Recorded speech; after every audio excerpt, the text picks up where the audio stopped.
Howard Levy joins me today on the Neil Wilkins podcast, and this is going to be a fascinating tour around all things non-profit branding, marketing, fundraising, strategy, revitalizing brands, and probably knowing people who have been in the industry for quite some time, a whole lot more. So welcome to the podcast, Howard. Thanks, Neil. Glad to be here. It's a big kind of list of things, isn't it, really, that you do? I mean, I know obviously with Red Rooster Group, of which you are the president, I think, is that right? That's right. Yeah, that there's a whole host of angles, I guess, that you approach your clients and your organizations with, because I guess you might see some trends and patterns in the kind of requirements and needs of clients or prospective clients. But I'm guessing that a lot of them are starting from a very different perspective. What are you seeing in the market at the moment? Well, I think generally speaking, there's a consolidation in fundraising, insofar as fewer people in the United States, at least, are donating to charitable organizations, and more people at the top are consolidating their fundraising.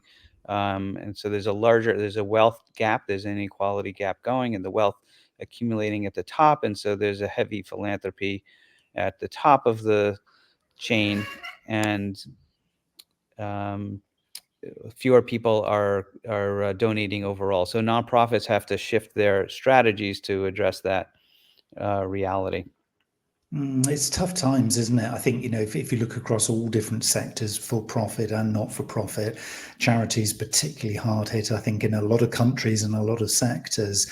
It is challenging. I mean, there's so much uncertainty out there. I find myself saying this a lot, that, there's political uncertainty, economic uncertainty, stability in certain areas of the world. And I guess this has a knock-on effect when you think about sort of a non-profit, you're always almost at that kind of really high risk, kind of sharp end of people's attention, aren't you? There's a fine balance between being a non-profit and kind of, I guess, profitable, and actually, making inroads and being strategic and just survival. It must be really tough for a lot of organizations right now.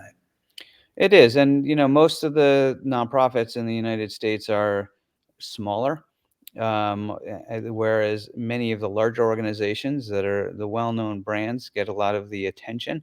But there are so many organizations doing the hard day-to-day work of just supporting youth and the elderly and fighting for the environment and arts education and all those good things that keep society going, but don't have the wherewithal, the bandwidth, the attention, the money, the resources, to get that. And so there's a real that's what our focus is at Red Rooster Group, but recognizing, how to help those small and medium-sized organizations really get some attention, engage people in their mission, and of course, with their fundraising, attract some funding for those organizations. And I think for me, that's why I'm always really, really interested to talk to, obviously consultants like yourself who come in and firefight and then produce strategies and a real kind of, I guess, route map out of difficult scenarios and challenging situations, as well as actually building for the future. So, you're kind of seeing it, I guess, and experiencing it every day. And I think for me, the really nice thing about this kind of conversation is there's something in this for all of us. So even if we're not in a non-profit, the kind of pains, the kind of challenges, and the route through those challenges can often play out as well in profit-driven organizations, where we're sort of almost crafting best practice, aren't we, in the not-for-profit arena?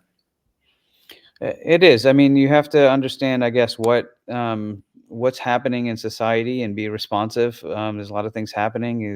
Whether it's economic issues, elections, cultural things. Things could change really quickly. I mean, you see things with celebrities endorsing products and having an issue with the celebrity has some issue, and the company now has to kind of rebound really quickly and figure out what to do. As a result of that, that seems to be happening much more often. So brands are really being more, consumer and media, led as a backlash, to things happen, and they have to be, very cautious in how they strategize and plan and who they're aligning themselves with, but then, have a good plan to address issues that, that do arise when they come up, which could be, very quickly. Yeah, and I guess it's that macro scenario, isn't it? I think a lot of people in the day to day, non-profit and profit generating organizations, it's often you can get kind of tied up in the day to day tactical stuff. I guess at times take your eye off the macro ball, as it were. I kind of made that phrase up. I don't think there's a phrase that exists that's called the macro ball, but Mhm. I guess you can sort of see where I'm coming from, that it is very easy to miss the little nuances that do have that kind of rebound effect on you. But I guess in non-profit is it's probably going to hurt you the most if you do take your eye off the game. Do you find that organizations who are struggling the most are the ones who are maybe a little bit insular, or they're kind of missing that more strategic view? Yeah, I mean, for nonprofits, they have a clear mission or should have a clear mission. And that's really the best place to start is, are we focused on what we need to be focused on, or is our mission muddled? Because it changes over time. Organizations grow, they evolve, they may want to expand into new areas. Maybe they've started one program and now they have many different programs. Maybe they were serving one audience, and now they're serving many different audiences. The board grows, and so there's more demand for attention from different people, and different donors are wanting to do different things with the organization, stretch it in new directions. So there could be many different competing demands that pull focus away from a central mission. So we always come back to that. What is the mission? And let's have a strategic discussion about how aligned we are with that. Sometimes organizations are aligned, and sometimes there needs to be some real refinement and real thinking there about what that is. Is there a clear vision for what they want to see in the world, or their society, or their local area as a result of what they're doing? And often, there isn't. There's just a direct service that's being provided. We understand how we're doing X, Y, and Z, but what is the world that we want to accomplish, achieve? Um, what is the problem? It gets back to, what is the problem, that we're trying to solve? And often, that can get lost in the service delivery. So stepping back and having those strategic questions could help align an organization and make sure it's on a real path and trajectory to success. Do you find that certain values, I guess, when you're looking internally at an organization, let's just say that there's an average organization, I know none exists like this, but let's just say that there's an average of an organization that answers to that description. They're kind of on a journey to, figuring out what their higher purpose or their higher kind of vision is.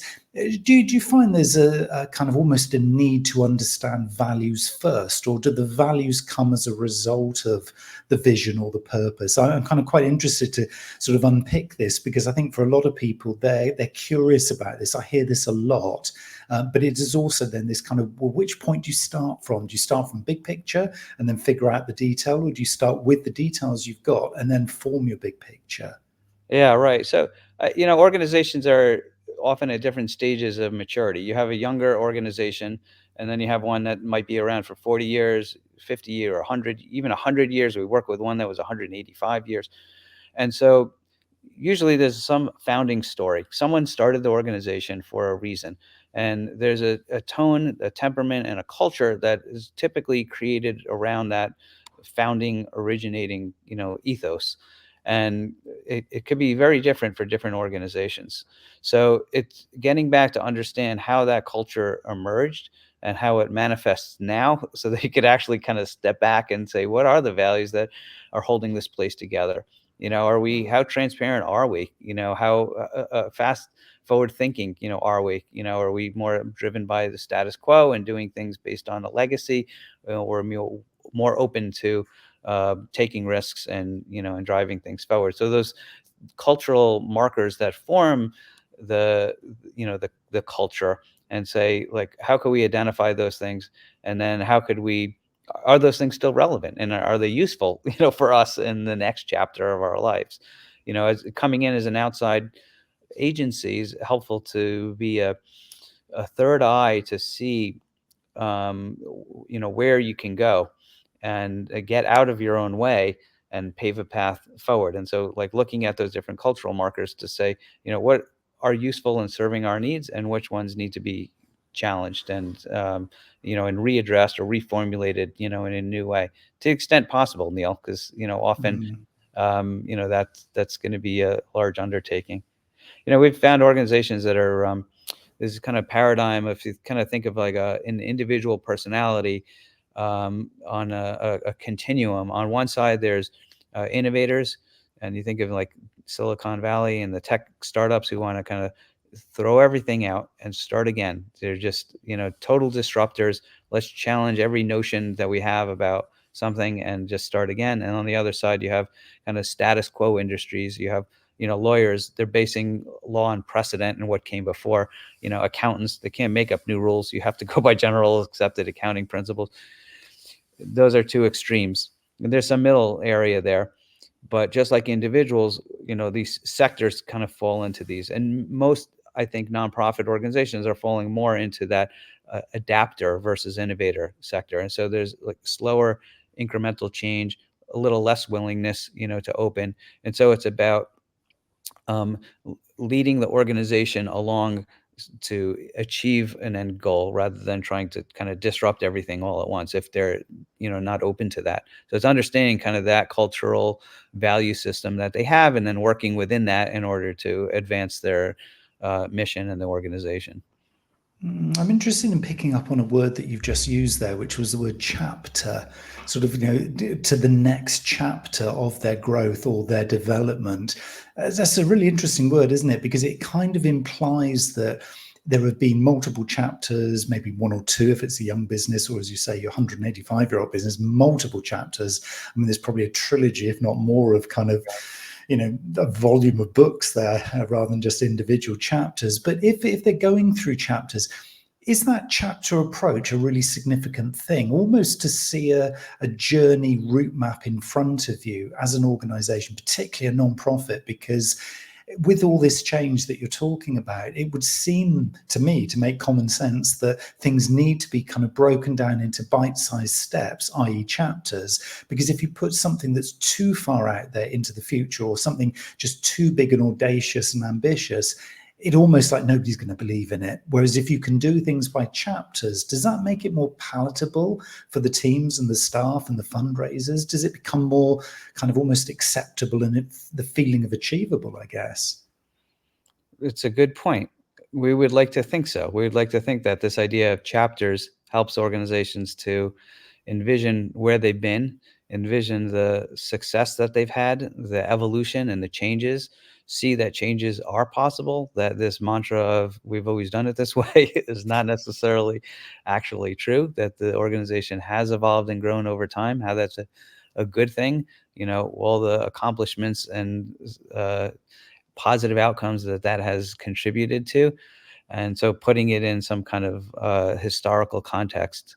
I'm thinking back of one of the last organization we work with on a strategic branding process. We did that. We had a slide that had these are the different stages. There weren't many. There was two. I think there were two prior, and like this is the third one. So it helped the organization to say we went through one change. We did something different. We emerged from that, or we evolved, and and now this is kind of the next stage. So that it didn't seem that it was like a big change all at once. But yes, we've had some accomplishment. We could see and appreciate the results of that, and now we could look forward to what's coming next and how we can position ourselves for success. And so it does help bring people along in that journey. And I guess if they're feeling sort of pressures, either external or internal pressures as an organization, that's going to be a really important thing, isn't it? Because the collective in a nonprofit is obviously so powerful. I mean, if you try and forge a path as a very, very small charity or organization that's, fighting a cause or whatever, it's a very lonely path, isn't it? Because there's always the dissenters, there's always, attention going elsewhere, and it must feel like you're getting beaten up every day. So the collective kind of, I guess, weight of momentum must be really important to make this stuff actionable. Yeah, I mean, the big difference between nonprofits and businesses, other than the focus on the mission, is a decision-making process and the culture being very consensus oriented. So, we're in a business, there's a clear hierarchy, and leadership can make a decision and then it flows down, through the different levels. If it's a small business, that's it. The owner's making the decision and, and that's what it is. With a nonprofit, there's a board of directors and there's the executive leadership and the staff. And often, there's a little power dynamic, between them. Is this the executive director's organization and putting, yes people, on the board who are just approving that, or is it a more mature organization where, the board is bringing a real strategic perspective and, in fact, has the power over the executive director? And what is the communication and the power dynamic, between those two roles? So that's one thing to grapple with, and how they actually make a decision. So is it the recommendation then coming from the staff, and put forth to the board, or is the board really being, a leading voice, in this, and how that then has to play out through the whole, through the process? How many, who's on the branding committee? How many people from the board? What their roles are? Those kinds of questions. And then, given the consensus oriented culture of many nonprofits, how input is collected from the staff and other stakeholders, donors and funders, partner organizations, et cetera.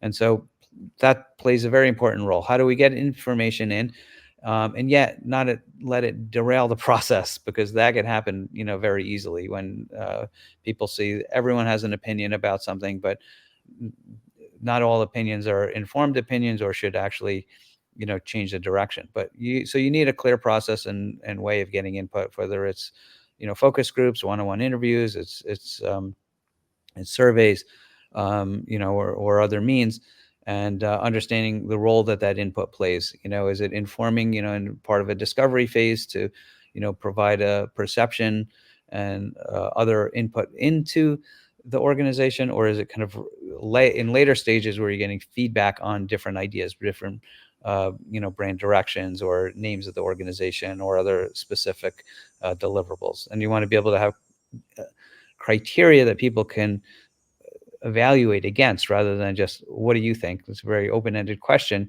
that just leads to array of language that doesn't necessarily and be useful, as opposed to saying, here are some criteria, evaluate these, and rank them based on these different criteria, and then you can see, how that's more useful. Like, for example, does the brand come across as more authoritative, or more friendly, accessible, and welcoming? And not to say one is better or worse, but what do we want to be putting forth, as an organization at this point in our in this chapter of our evolution? Mm. Yeah, and I guess what we're seeing here then is kind of almost like if you're listening to this and you're in a profit making business, it would probably sound and feel as though this is okay. It's my world, but it's really exaggerated. So it's kind of, we see a little bit of that, but probably not as much as a non-profit would, because, as you say, the decision making process is probably simpler. It's probably more hierarchical than obviously a non-profit. But is this where, with this level of communication and the kind of the nuances about the difference between non-profit and profit, is this where behavioral science really comes into play? Because it would feel that there's a lot of kind of psychology at play here. Is that how you view it, or have I got that wrong?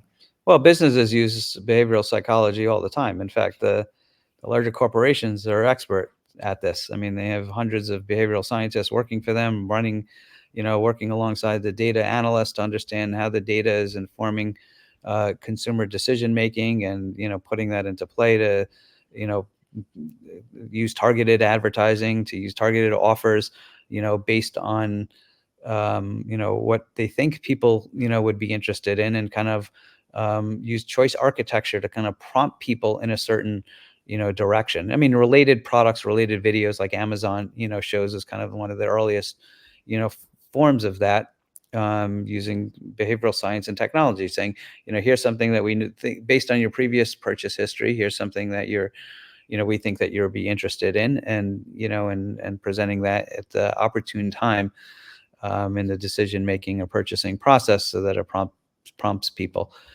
Things of kind of the social norms and bandwagon effect of using ratings, and more people have chosen this product, are behavioral techniques that businesses are using all the time. Things on urgency and having ticking time meters, especially when you're purchasing travel. You got 15 minutes left, to get this deal, and you see the timer going down, and you're like, oh no, we have to do it. So those are all kind of scientific things that came off of the studies showing how people react in certain circumstances, and then they're being translated into kind of marketing techniques. And so businesses have been using this for a long time. Nonprofits are starting to, but have yet to, I think, fully understand how this could be deployed for mostly for fundraising, but also, engage people in their missions in other ways. So why do you think there's been a lag? Because to me, it is one of the great things that you can trade with. It's what makes you competitive as a profit-based organization. I would have thought that would have kind of drip-fed or proliferated through nonprofits as well, because obviously it's super competitive.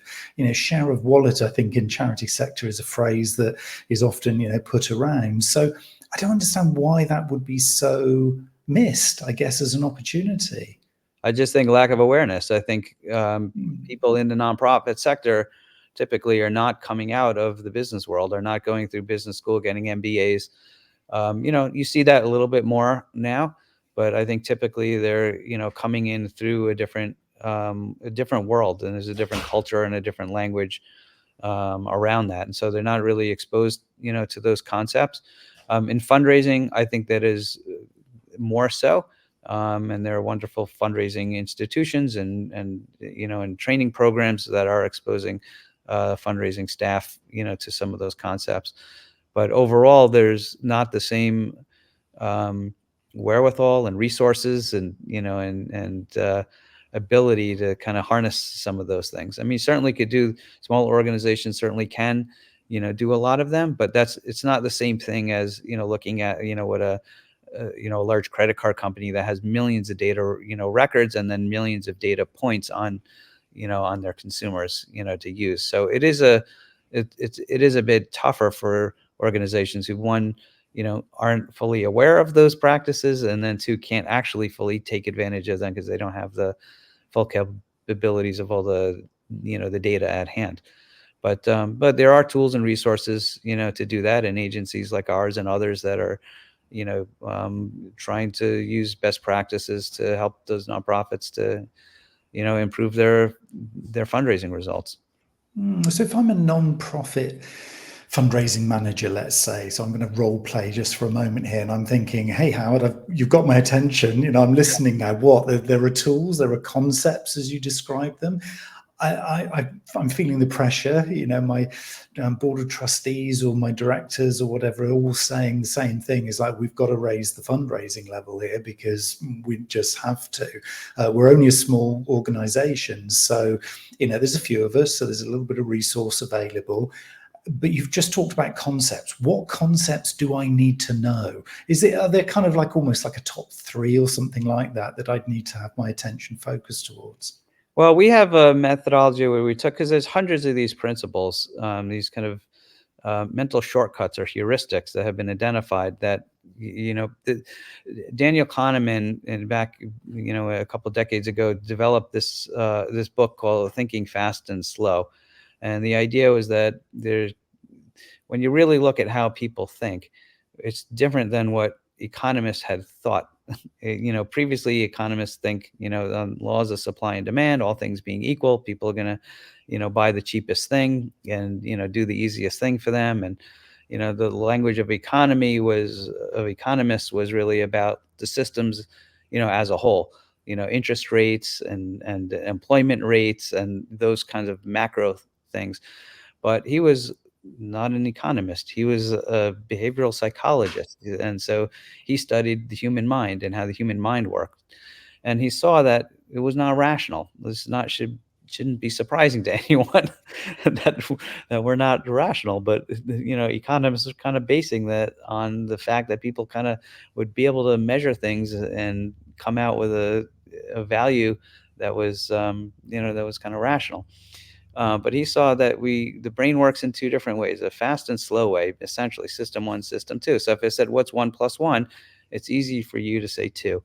But if I said, what's 365 plus 897, you're now thinking about how to think about that, right? Line up the numbers or break them into different groups of hundreds and tens or whatever it is. You could figure it out, but that's system two thinking. That's a slower, mode of thinking.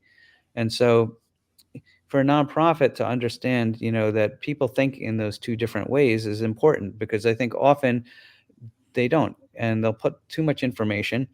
They'll come from their organizational perspective and say, we're doing great work. Here's all the stuff that we want you to know. And they just kind of put it all out there, and it's very overwhelming. So as a nonprofit, you'd say, how do you break things down in a way that people from their perspective could understand and absorb it? How do you reduce the friction to getting them to take a particular action that you want them to take? Eliminate all of the questions that they might ask, and try to answer them, and kind of lead them to a choice.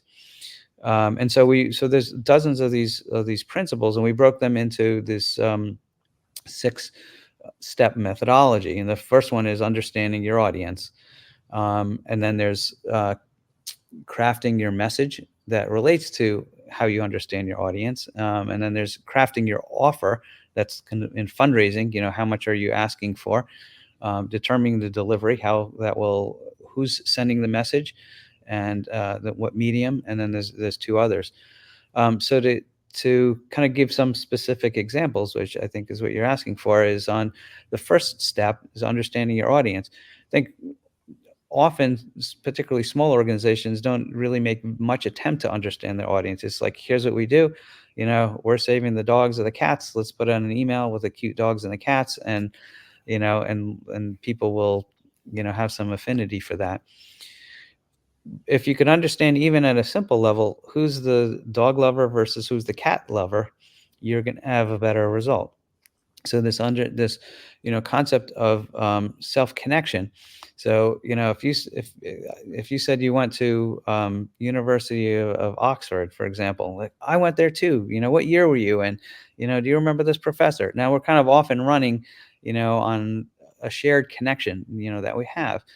So what do donors know about their what do organizations know about their donors that they can use to create that shared connection?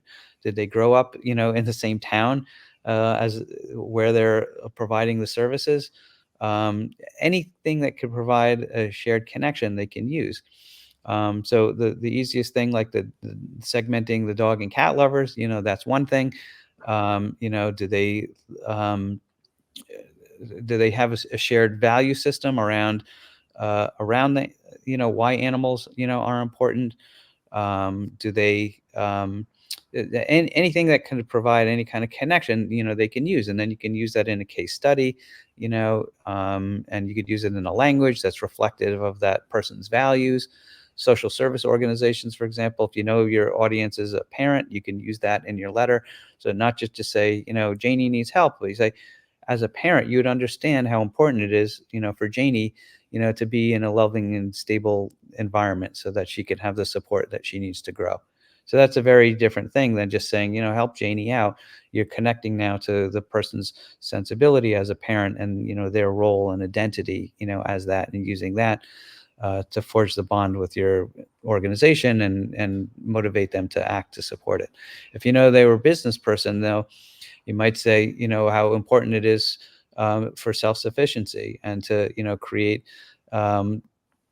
create those jobs and pull yourself up by your bootstrap, and, and to provide for others. And so that's a different language. And around the same thing, help Janie to get the self-sufficiency. In our program, we show her how to fish, so to speak, as opposed to be dependent on handouts, all the time.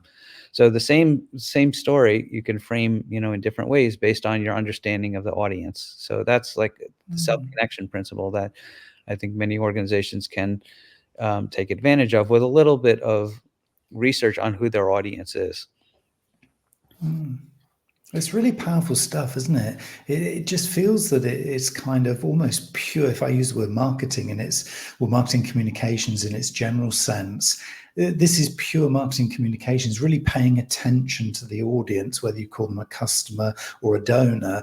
It's really being mindful. I think that's a really sort of pertinent word here, and really being mindful of their needs, their wants, their desires, their preferences. And it's that deep understanding, isn't it? How much does the word outcomes effect here, because a lot of the current kind of conversation in more commercial marketing sort of spheres will be the fact that it's not features and benefits, it's not outputs, it's actually outcomes. In other words, how's my world going to be different as a result of buying this product or service? Is there a similar kind of essence here with donating? Because I guess there needs to be some kind of psychological feeling that I've made a difference with my donation. Is that the equivalent of an outcome? Well, it is. I mean, that's exactly right. You want to make the donor the hero. So nonprofit organizations are providing the service, but really they're, from the donor perspective, they're just a vehicle for the donor activating their philanthropic desire in the world to do good. People want to do good. People want to help. So if you see your organization as a means to help people to do good in the world, whether it's helping children or the environment or civic engagement or anything, that's the key to success. So it's reframing your communications around the idea that what you're doing is helping to donors do good in the world. And your fundraising then letters and emails should be crafted around that idea of elevating the donor to the hero that is able to then do good, with in the world through your organization. Yeah, I find that's a fascinating angle, because I guess I haven't really seen that. If I think about any contact that I've had for, requests for donation or any kind of philanthropic thing, it will be very much based around this is what we do, as you say, the old model. But if it was kind of putting me, I mean, I'm not ego fueled here, so I'm not kind of needing this, but I'm just curiously playing with this idea that if I was put there as this is how your world will be different. You are the hero if you're part of our community, because if you donate, you are part of our community. You're part of this network, or sort of group of individuals who are doing this thing, and you're part of it as a donor. There's something really nice as a balance there, isn't it? Because as a donor, you kind of want to feel connected and part of the collective, that kind of co-creation of the value. But at the same time, you also want to see the difference that you're making. So is it a balance between the two? Because that to me would be the sweet spot. I can see the work that's being done, but then as a donor, I also feel good. Well, yeah, that's right. I mean, you always want to make the donor feel good. So the idea of donor cultivation and appreciation, it should be central to any nonprofit's communications, because you want to. Everyone has an ego. Everyone wants to have a sense of importance and just feel good and know that they're meaningful in being meaningful in the world, in some way. So you always want to be thanking your donors, expressing gratitude, and showing that the work that the organization is doing is a result of, the donors' ability to provide the funding for it. Thanks to your, contribution, Neil, now, Jessica has a chance, to go to school. That's the kind of thing, rather than just Jessica is going to school. We need some more money. But it's a, thank you, as a result of, your support and others' support of others like you, we were able to raise the $50,000 to, create the scholarship program. And now, these 10 kids are able to go to school. So that type of framing the language, as a result of your work, we're able to, get this work done that, fuels your ego. It shows that you're having a positive outcome in the world. And I guess that's what gives, I'm sure you as well have, but it kind of gives us hope, doesn't it, really, that actually collectively we are a good species. I mean, there's a lot of bad press right now about, how humans are wrecking the planet, and obviously all the wars that are happening in various kind of areas of the world. And, there's a lot of negativity, but this stuff really gives hope that actually deep down we're all good, and we could all, if we play our part, we could all be part of this collective that is supportive and is helping others. I mean, that must be a huge driver for you personally when you see your work kind of taking shape through these kinds of organizations. That must feel good. It is. I dedicated my life to doing this because I knew I wanted to have an impact, in this way, and have a meaningful life by supporting organizations that are doing good in the world and use my abilities to do that. And look, collectively around the world, positive outcomes are higher than ever. I mean, we've lifted, the news media loves to have negative headlines, and there's a lot of negative stuff, going on that grabs attention. But, collectively, the world is better, every 100 years. If you look back and say, from 100 years, previously, mortality rates, health, rates, poverty rates, number of wars around the world, going on at a given time, people who died by, diseases. I mean, every 100 years, you can kind of, look back and say, we're progressing, as a planet. We're inventing medicines, we're more civilized. The countries are, less, attacking each other and stuff. There's still plenty of issue, plenty of poverty in the world, plenty of, disease and malnutrition, all these things. But, as a whole, the civilization is a march forward, and people need to keep their eye on the big picture and know that we are making progress. So going deeper into this, if somebody wants to connect with you or Red Rooster Group, how would they get in touch with you? Or what is the next step for somebody who says, I need to engage with Howard? Yeah, sure. We'd love to hear from anyone. You could reach us on our website, redroostergroup.com. If you want to reach out to me personally, I'm on LinkedIn. It's Howard Adam Levy, through LinkedIn. Those are two good ways you can find us. And look, our site has plenty of good resources. There's a free download for you on using behavioral science in your fundraising. It's called our Actionology fundraising card deck, and you can get that online. And there's also other tools at redroostergroup.com that you can use to improve your branding and your fundraising. Wow, that's brilliant. And it's just so great to connect with somebody who is literally living their passion, but also then, scaling that up through other organizations. So, I thank you for the work you're doing, Howard, because, the world needs more Howard Levys, to be fair. So that's great. And thank you so much for your time today. Thanks, Neil. It's wonderful to be here.